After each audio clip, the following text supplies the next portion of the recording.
First Warning MMA Report is joined live by James BerZerker Bennett. James will be fighting Cody Garness in the main event of the SWB 4 for Inner Strength MMA lightweight title this coming Saturday night. Thanks for joining us today. Yeah, it's my pleasure.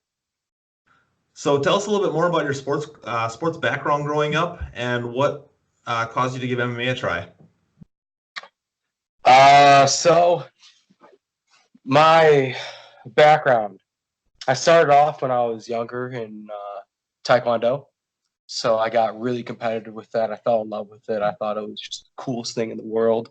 I was really excited just to try to compete. I saw I was at like Diamond Nationals and Bluegrass Nationals, I think it is, and I saw these people sparring on a stage in an arena, and I thought that was like insane. And then my dad was like, "Hey, you think this is cool? Look what these guys did back in like the '90s at the original UFC." And I thought that was insane. And I was like, maybe I shouldn't like try to go for that right away. And so I started really competing, getting pretty good at it.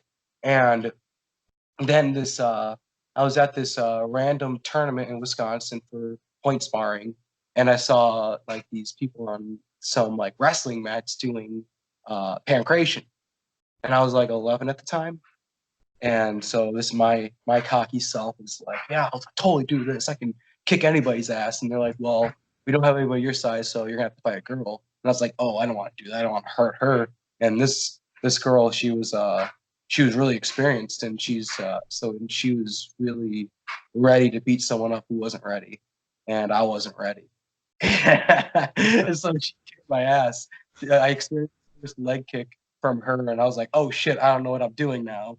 And I realized Taekwondo wasn't going to work the way I thought it was.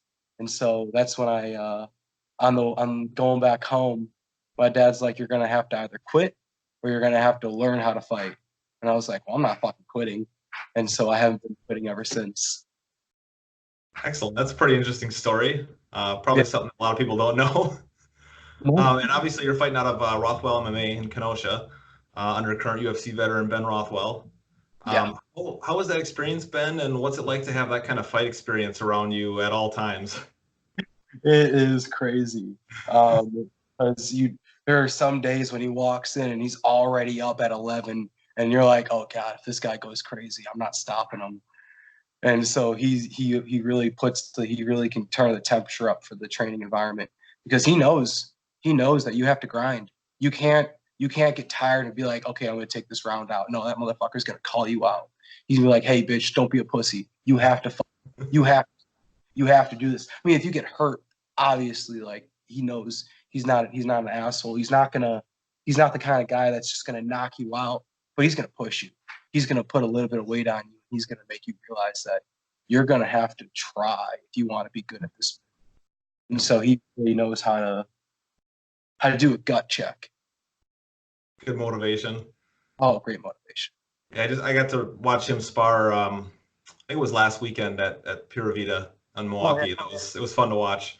He definitely gives guys looks that they've never seen before. He's got that unique style with that lead hand. You never know where he's going with it. And so have you trained at Rothwell your whole career? No. So like I said, I started off in Taekwondo. Then I kind of like went from as I was searching for gyms that would teach me how to do kickboxing and jiu-jitsu, I kind of bounced from gym to gym looking for that right coach. And I found one at Strasser's Freestyle Academy South in Waukegan through Brian Garrity. And he really showed me how to actually like kickbox and move and fight. And so he was the one that really kind of like got me passionate about kickboxing and MMA. And then when I turned 18, I had one of my first fights against someone from Rothwell MMA. And that was like a 5-round fight, and that was a real war. And I lost. And that's when I, like, in my head, Rothwell MMA was like my rival gym. And so I was like, I'm going to go to any gym but Rothwell. And I couldn't find gyms that could rival them. And so I realized I had to either join them or die. Yeah. And so found that I joined the best in the area. Yep. Can't beat them, join them, kind of thing. Yeah.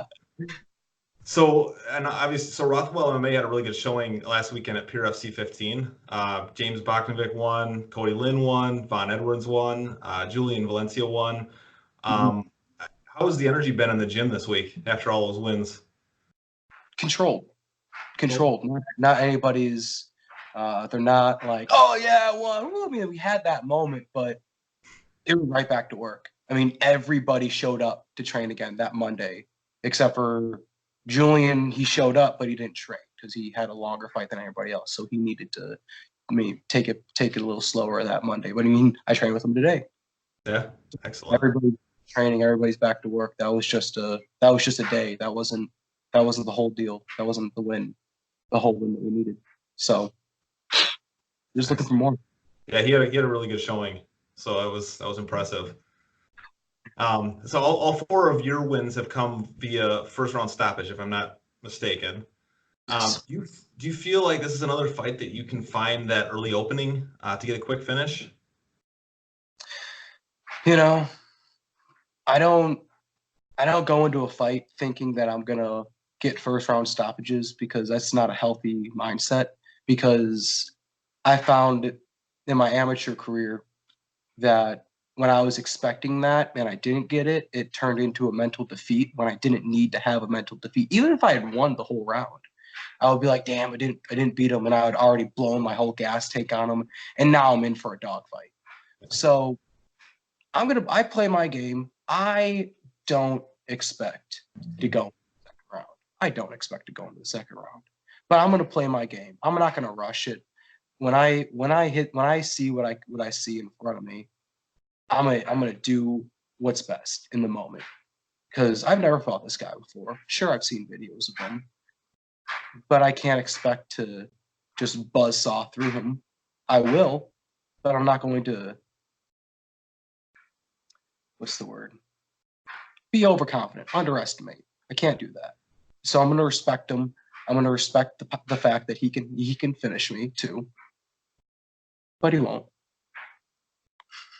I'm looking forward to it. It's gonna be a good one. You guys are both have a lot of first round finishes, so I think it's gonna be a really fun first round for sure. So who have been some of your main coaches and training partners for this camp? Main coaches. Using he's long, the guy that I'm fighting. Yeah, I've just been using Ben. I mean, nothing. I haven't really trained differently for this guy.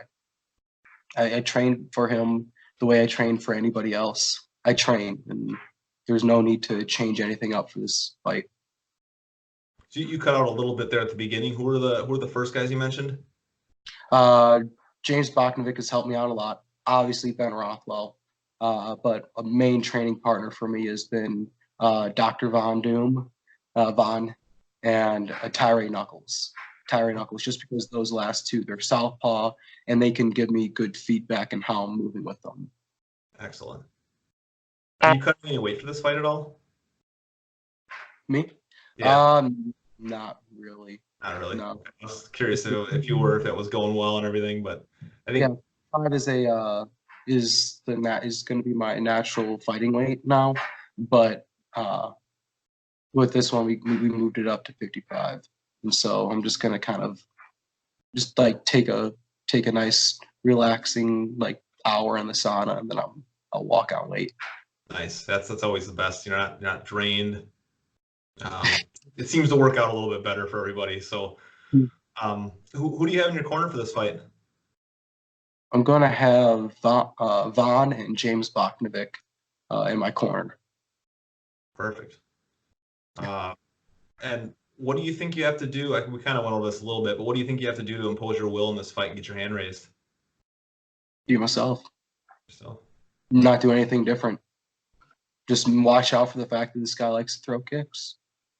I mean, it's a fight. I mean, I'm not gonna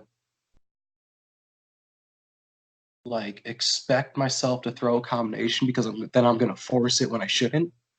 Just relax, be in front of the guy, let him do what he tries to do, figure him out, and then work from there. It's kind of like he's a puzzle that I haven't opened the box on yet. So I'm not gonna like predict how I'm gonna solve the puzzle before it's in front of me. It's a good way to go about it. I was gonna ask you what your prediction was and how you thought the fight was gonna end, but obviously you see yourself getting your hand raised. Absolutely. This guy's. I don't think I'm gonna win. It's just. Do you have any sponsors, coaches, training partners, friends, family, anybody you want to give a shout out to? Yeah, Doctors of Physical Therapy.